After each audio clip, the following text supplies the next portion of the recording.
Hace poco más de un año subí un video que con el tiempo se convertiría en el segundo en superar las 1000 vistas. Y también en el segundo más visto de mi canal. Es uno de mis favoritos. Un top 5 con personajes ficticios, que por distintas razones recibieron el honor o la desdicha de ser supersoldados. Y como dije al inicio de aquel video, un soldado es un combatiente que se enlista en las fuerzas armadas de su país para proteger los intereses del mismo. Si bien no todo aquel que se considere soldado es un combatiente, el que lo es adiestrado en el uso de distintos tipos de armas para desempeñarse de la mejor manera posible en la guerra. En la ficción, un supersoldado es aquel que mediante armaduras, sueros, modificaciones genéticas y demás cosas, adquiere habilidades fuera de lo común. El día de hoy, recibimos el 2017 con un nuevo Top 5, con otros 5 personajes conocidos por ser supersoldados. Empecemos. Número 5. Para aquellos poco o nada familiarizados con los cómics de Marvel, gracias a las películas fue que supimos de su existencia, o simple y sencillamente lo conocimos con un poco más de profundidad. Me refiero a James Buchanan's Bucky Barnes. Creado por Jack Kirby y Joe Simmons en 1941. Fue creado por el éxito que tuvo la aparición de Robin un par de años atrás como sidekick de Batman. Apareció por primera vez en el mismo cómic en el que lo hizo el Capitán América. Pero no fue hasta 6 décadas y fracción más tarde que renació como el casi mítico Soldado del Invierno. La versión del cómic de Bucky Barnes es bastante diferente a la del universo cinematográfico. La versión original era un adolescente cuando conoce al Cap. Nace en 1925 en el estado de Indiana y pierde a sus padres a muy temprana edad. Primero a su madre y tiempo después a su padre, quien desgraciadamente muere en un accidente en el campo de práctica de la milicia, y por si fuera poco, muere en vísperas de la Navidad y de la Segunda Guerra Mundial. Después es adoptado por el campamento donde su padre murió, con el propósito de que al crecer en ese ambiente, con el paso de los años se formaría alguien capaz a la hora de entrar en el campo de batalla. Sería ahí donde conocería al Capitán América, a quien le es asignado como compañero y pupilo. Tiempo después, un ya muy preparado Bucky con su propio traje y todo, acompaña al Cap en varias misiones y de vez en cuando tiene las suyas en solitario. A pesar del peligro, todo parecía ir sobre ruedas. Así era hasta que en una misión a ambos justicieros les tocó enfrentar al Barón Zemo, quien pretendía robar un avanzado avión no tripulado. Estos no logran detener al villano, que si bien no roba el avión, coloca un artefacto explosivo en él y lo hace despegar. Los justicieros como pueden tratan de alcanzarlo, de alguna manera haciéndole imposible al Cap, que cae a las gélidas aguas, mas no a Bucky, quien trata de desactivar el explosivo, pero falla y lo hace explotar, presuntamente muriendo. Más tarde, los soviéticos buscan en el agua al capitán, ya que sabían que este había desaparecido luego del incidente con el avión no tripulado en cierta área. Estos encuentran un cuerpo congelado sin un brazo, que luego de analizar llegan a la conclusión de que no era el capitán, sino Bucky. Bueno, ellos no sabían quién demonios era Bucky, pero sabían que no era el Cap, porque no encontraron ningún rastro del suero del supersoldado en él. Aún sabiendo eso, reviven al cuerpo y lo someten a lavado de cerebro, control mental, reprogramaciones, entre otras cosas, a las que era bastante susceptible debido a que no recordaba nada de su pasado. Posteriormente le colocan un tecnológico brazo biónico, en el cual tenía cierto grado de fuerza sobrehumana,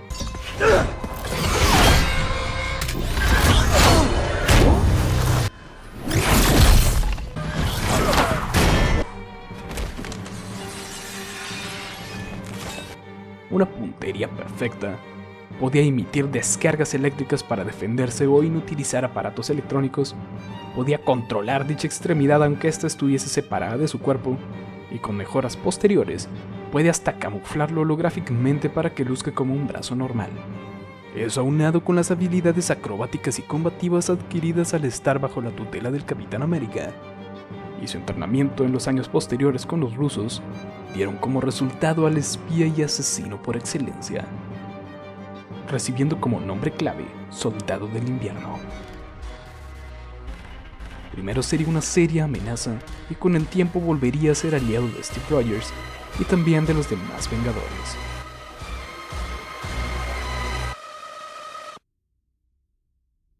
Número 4. Luke Devereaux, interpretado por el mítico Jean-Claude Van Damme, aparece por primera vez en 1992 en la primera película del Soldado Universal, dirigida por Roland Emmerich, mejor conocido por haber traído icónicos filmes como Día de la Independencia, la 1 y la 2, Godzilla, La iguana radioactiva a finales de los 90, El Patriota, 2012, entre otros. Luke Devereaux junto a su amigo, el sargento Andrew Scott, interpretado por Dolph Lundgren, fueron soldados en la guerra de Vietnam en 1969. La crudeza de la guerra es capaz de volver loco a cualquiera, y ese fue el caso del sargento Scott, a quien Luke contempla con horror, como este se hace un collar con las orejas que le arrancó a los soldados muertos en el campo de batalla, y a otros aparentemente asesinados por él mismo en su locura. Mientras el sargento Scott masacra a los últimos rehenes, Devereaux intenta detenerlo y en un intercambio de agresiones ambos terminan muertos.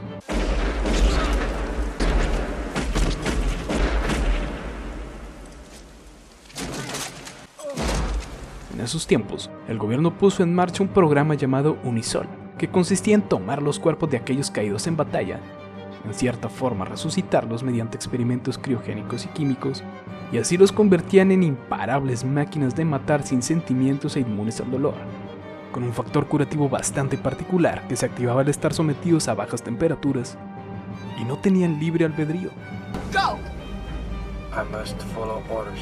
Dichos experimentos también los volvían mucho más fuertes que un humano normal. A este proceso fueron sometidos Devereaux y el sargento Scott, ahora llamados por los nombres clave GR-44 y GR-13 respectivamente. En los 90, ya convertidos en Unisols, ambos son parte de una especie de escuadrón SWAT antiterrorista, o tal vez simple y sencillamente era un escuadrón que se usaba como último recurso cuando las autoridades ya no podían controlar algún problema. Si bien casi se podría decir que eran robots, por culpa de una reportera que irrumpe en su base, flashbacks de sus últimos momentos de vida llegan a la memoria de Devereaux. Y al parecer, era algo que no solo le pasaba a él.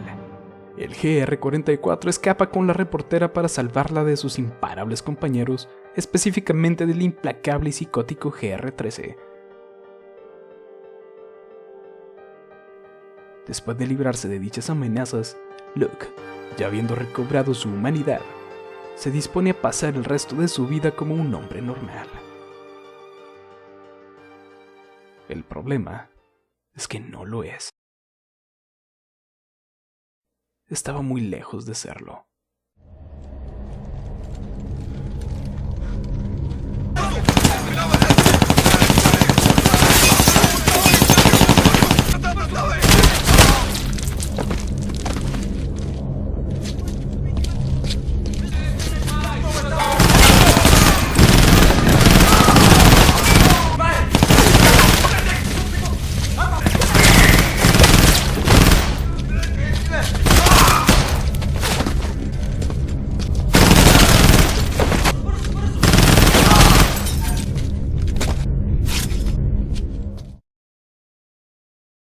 Número 3. Junto con Warwick Arcangelo y una curvilínea morena Alex Benedetto, que de haberla conocido con cierta inmadurez la hubiese vuelto mi amor platónico. Nicholas Nick Brown es el protagonista del manga y anime Gangsta, el primero publicado ya por el 2011 y el segundo, el anime, en el 2015. Nicholas es un Twilight. Estos son una variedad de descendientes de los primeros usuarios de una droga llamada Celebrer. Esta fue usada por militares durante la guerra, brindándoles fuerza, velocidad, resistencia y reflejos sobrehumanos. Digo que son una variedad porque existen otros, están los Kagure y los superhumanos normales. En el caso de los primeros, los Twilight, son descendientes de aquellas parejas donde ambos eran usuarios de dicha droga, mientras que los demás, tanto los Kagure como los superhumanos normales, lo son de aquellos donde solo uno lo era. Estas tres variedades tienen pocas similitudes, si bien todas cuentan con ciertos beneficios que les brinda el tener ancestros usuarios de Celebrer, es en las cosas malas o en las deficiencias donde las diferencias son más notables. Dichas deficiencias son conocidas en el mundo de gangsta como compensaciones, que no son más que defectos congénitos con los que nacen estos tipos. Por ejemplo, los Hagures se diferencian de los Twilight por sufrir compensaciones menos agresivas que estos, una serie que su esperanza de vida casi alcanza el medio siglo. La línea entre los Hagure y los superhumanos es bastante delgada, y solo los separa la genética, ya que estos últimos descienden de aquellos usuarios de Celebre que eran inmunes a sus efectos secundarios, por lo que las ya mencionadas compensaciones son prácticamente inexistentes en ellos. Ahora los Twilight, estos deben de usar Celebre para mantenerse con vida. De no hacerlo, el síndrome por abstinencia termina matándolos, por lo que deben inyectarse altas dosis, que si bien los salva de morir por abstinencia, con el tiempo la toxicidad de esa droga termina matándolos. Es por eso que la esperanza de vida para ellos es bastante corta, entre 20 y 25 años, con casos muy raros donde alcanzan los 30 años, y el caso de Nick, con 34 años, es de esos bastante raros. Otra particularidad de los Twilight es que estos al nacer son etiquetados con las famosas dog tags, esas placas metálicas de identificación que usan los militares. Cuenta con toda la información de estos, siendo la más destacada el rango al que pertenecen según su fuerza física. El más bajo de estos es el D5 o D/5, con el que nacen y mantienen de por vida si nunca tratan de hacer algo por subir sus cualidades físicas, y el más alto es el A0, llevado por muy pocos que son los de mayor poderío físico, pero hay un rango de mayor rareza, el S0, llevado por aquellos que aparte de ser los más fuertes, también son los más rápidos. Nick es sordo aparentemente de nacimiento, pero eso no le ha impedido aprender a hablar con el paso de los años.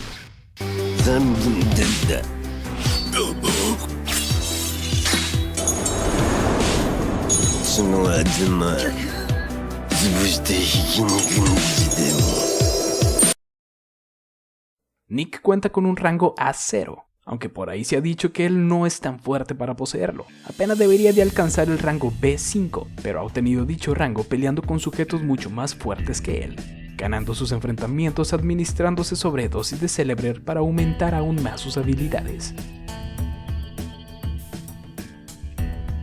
Fue hijo de Gaston Brown, el malvado líder de los mercenarios de Westgate, quien mató a la madre de Nick apenas al nacer, ya que al parecer su único propósito era tener un hijo para hacer más grande su banda, así que el pobre Nick creció bajo el abuso físico de su desalmado padre con un suministro de Celebre bastante condicionado.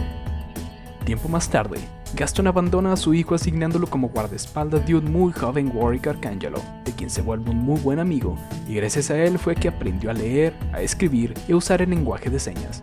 El lazo entre ambos era bastante fuerte porque Warwick también sufría del abuso de su padre.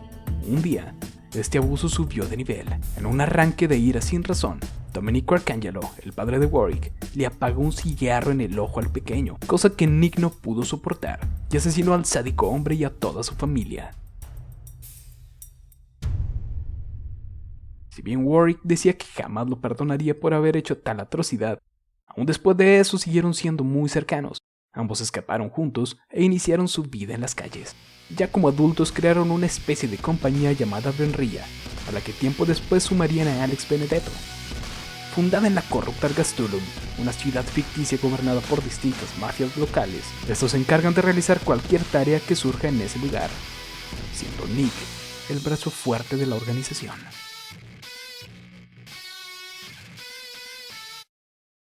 Número 2. Slade Joseph Wilson, alias Deathstroke.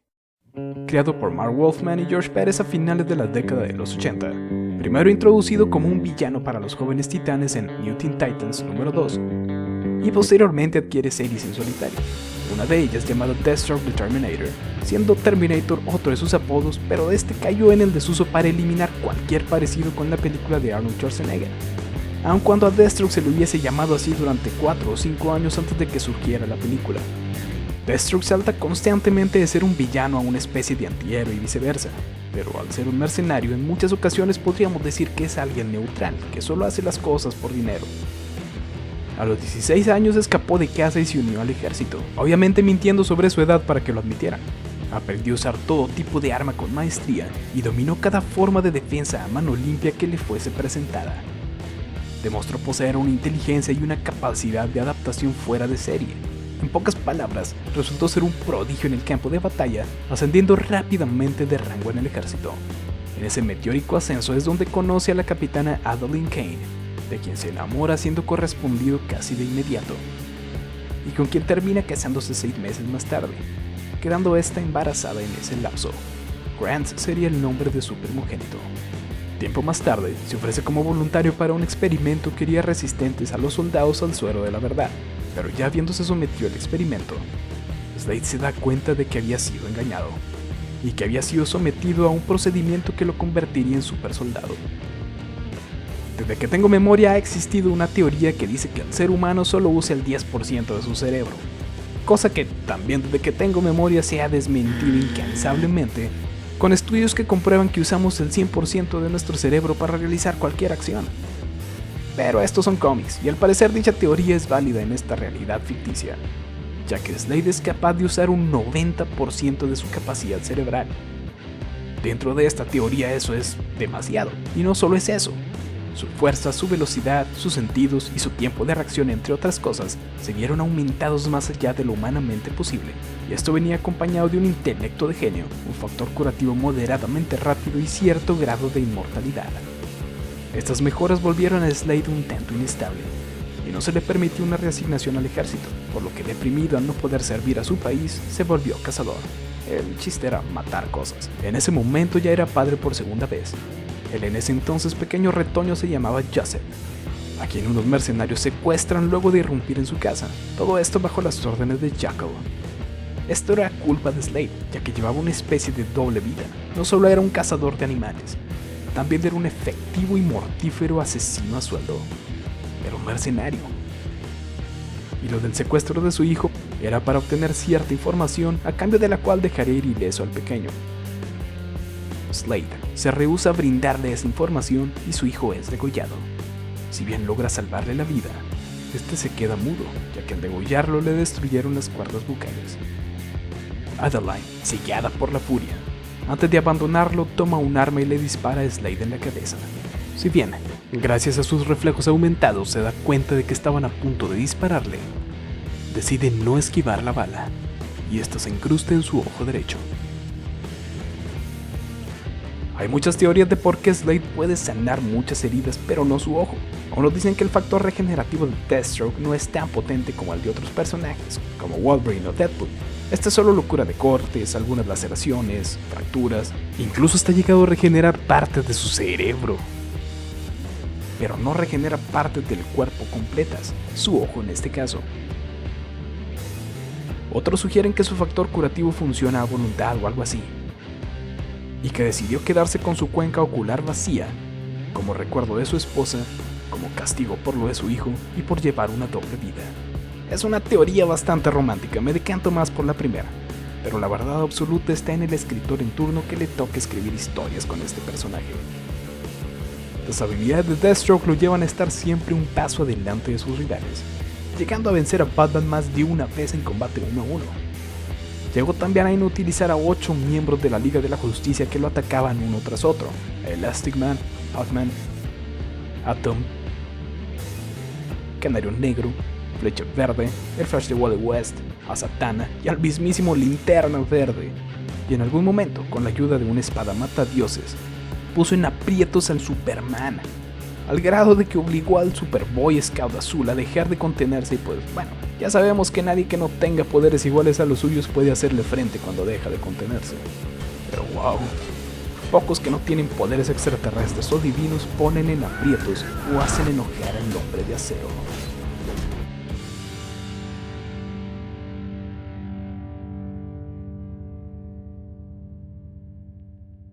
Número 1.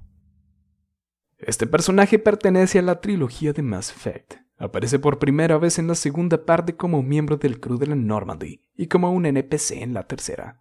Grant es un Krogan, pero uno bastante especial. Él fue creado en un laboratorio por el Dr. O'Keefe, un Krogan que investigaba los efectos de la genofagia. Si quieres saber a qué me refiero con esto de la genofagia, o si quieres conocer un poco más a la raza de los Krogan, te recomiendo que veas mi video Razas Guerreras, desde el minuto 6:16 hasta el 14:44. En la descripción les dejo un enlace y una sugerencia en forma de signo de admiración en la esquina superior derecha del video, que debería estar apareciendo en estos instantes. Básicamente, la genofagia fue una enfermedad creada para reducir de forma drástica la población Krogan. Esta se incrustaba en sus genes y afectaba el número de crías que estos pudiesen tener. De 1000 al año por individuo se lograría solo uno de vez en cuando.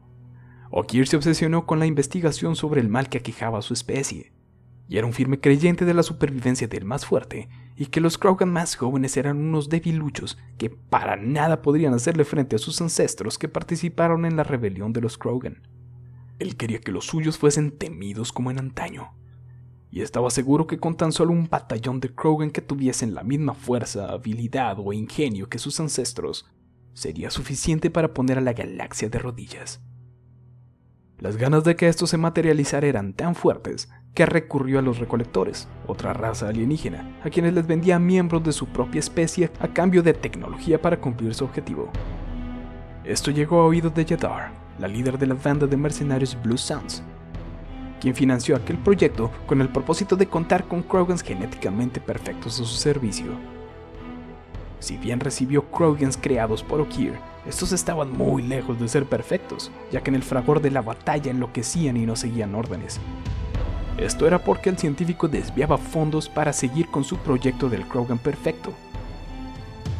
Una vez que tuvo el ejemplar definitivo, Yadar, ya cansada de las creaciones defectuosas, decide matar a Ogier.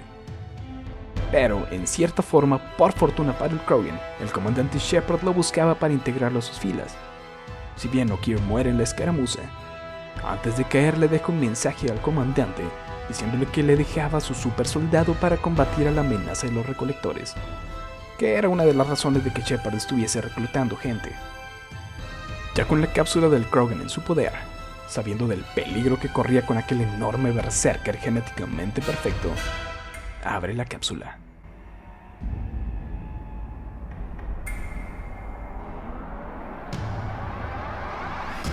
Si bien al principio es un poco hostil, demuestra ser un ser racional y es convencido por Shepard para unirse a él. Offer one hand but arm the other. No sin antes decir que escuchaba palabras de su creador desde la cápsula y que solo una de ellas le llamaba la atención: Grunt. Esta es una palabra en inglés que puede hacer referencia a soldados de bajo rango o a aquellos que han servido en la infantería. En un principio es bastante agresivo y seguido tiene sueños de guerra. Posteriormente se descubre que a pesar de contar con más de 2 metros de altura y tener más fuerza física que muchos Krogan, esa agresividad y esas ganas de pelear indicaban que era el equivalente Krogan a un niño pasando de la pubertad a la adolescencia. Eso y aparte la placa de hueso en la cabeza, característica de esa raza, se encontraba dividida en varias secciones. Cuando en los Krogan adulto esta es una sola placa. A pesar de su voz gruesa, su agresividad y su poderío físico, debido a su comportamiento y sus ocurrencias, This Krogan insisted we contact you. What happened? I don't know. Drank a bit, left the hospital, broke a few windows. Tell me about the windows. A couple of squad mates broke me out for my birthday. Tried lowering me down the side of the building on a rope. It didn't work out. We got some pictures on the Krogan Memorial. In the Presidium? Yeah, when CSEC got there, they were mad. Or maybe they were mad about their car being on fire. Grunt es considerado por los fans de Mass Effect como un entrañable hermanito menor. Aun con sus defectos, la verdad es imposible no quererlo. I love you, Grunt.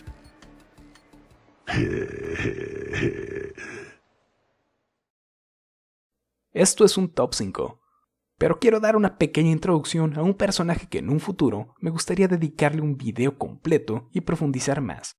Casi se puede decir que lo súper en él viene de forma natural. Me refiero a Guts, el imponente protagonista del manga y anime de fantasía oscura, Berserk. Hay personajes con pasados trágicos, pero hay otros que junto con la tragedia que los forja, viene algo más. El nacimiento de Guts es bastante poco convencional. Muy, pero muy poco convencional. Desde antes de nacer, estuvo rodeado de muerte, violencia, sangre y entrañas fuera de su sitio. Y sería algo que no cambiaría por el resto de su vida. Él nace del cadáver de su madre que colgaba de un árbol y fue recogido por una banda de mercenarios que pasaba por ahí. sobreviviendo a duras penas. A la edad de 6 años comenzó a ser entrenado en el manejo de la espada con apenas fuerza para poderla levantar. A los 9 años fue su primera escaramuza y mató a su primer hombre. Su entrenamiento continuó a la vez que sufría de todo tipo de abusos, físicos, psicológicos y de otros mucho más grotescos. Después de matar a su familia adoptiva u opresores, emprende una vida de mercenario por sí solo, y haciéndose de renombre por blandir con una facilidad que asustaba un enorme mandoble conocido como matadragones. Un mandoble es una espada de grandes dimensiones comúnmente empuñada con las 2 manos. Este posee una fuerza hercúlea y una tolerancia al dolor más allá de lo humanamente posible, permitiéndole la primera, ser capaz de blandir ese enorme mandoble en ocasiones con una sola mano y de matar a caballo y jinete de un solo golpe con su espada. Y la segunda, o sea su tolerancia al dolor, le permitía luchar como si nada con heridas que incapacitarían a un ser humano normal. Este tipo es un berserker en toda la extensión de la palabra. Para entender más o menos cómo pelea este sujeto, hay que definir la palabra berserker. Estos, los berserker, eran guerreros vikingos con gran poderío físico y casi insensibles al dolor, que cargaban contra el enemigo en una especie de trance psicótico que los volvía imparables. Si bien Guts no es un vikingo, esto define a la perfección su estilo de lucha. Pero también es un tipo bastante rápido y tiene un tiempo de reacción impresionante, llegando a realizar acciones difíciles de detectar para el ojo humano. Por cosas así, fue capaz de masacrar un pelotón presuntamente de 100 hombres él solo. Y pensar que todo esto lo tiene de forma natural. Aún con todo esto, ni los humanos, ni nada perteneciente al plano terrenal harían que Guts demostrara todo su potencial. Pero eso ya es otra historia.